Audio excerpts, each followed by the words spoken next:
Hi, I'm Luke.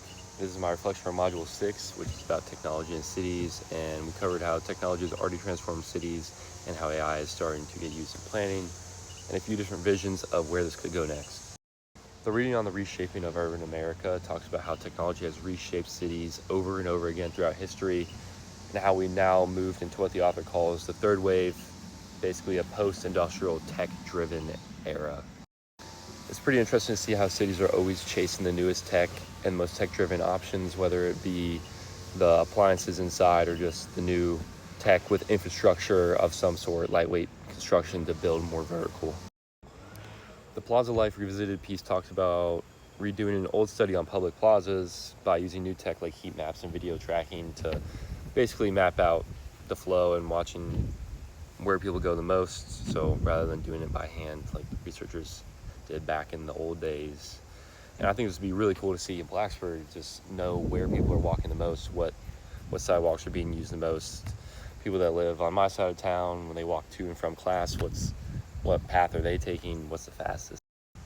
The crash course video on geographies of the future talks about virtual spaces, the slow city movement, surveillance, and data collection, and even geoengineering as ways that geography itself is starting to shift. It's pretty wild to see how much geography now includes stuff that isn't even physical space anymore. Virtual or data spaces it now includes. The video with Thomas Sanchez talks about how urban planners are already using AI mostly for analyzing huge amounts of data and spotting patterns that would normally take way longer to find by hand, and this is the perfect example of using AI as a tool. The guest lecture called The Ghost Road talks about how self-driving cars and how autonomous vehicles could completely reshape roads, parking, and how cities are laid out if they actually become normal.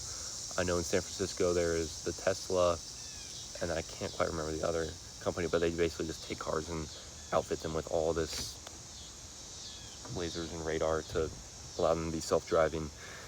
And it's crazy to think about how much city space is just wasted on parking right now, and it'd be so much different if cars were to drop people off and move on and not occupy space. Like, it'd be really cool to see how that parking space would be used if cars didn't have to be around all the time.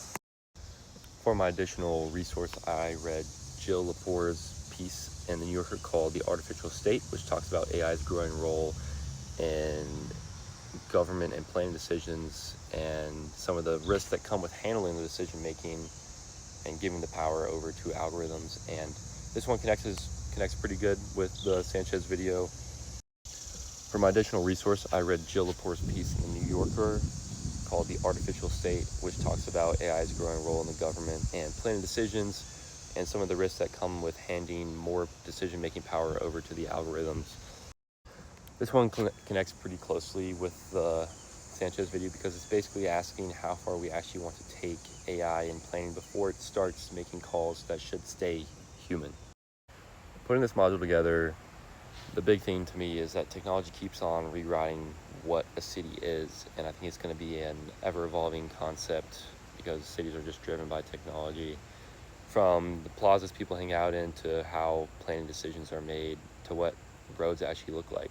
Pretty much nothing about a city stays the same once new technology shows up, and I'd love to see what a AI-driven city really looks like and what the flow would be if we were to create a brand new city from scratch and build it up.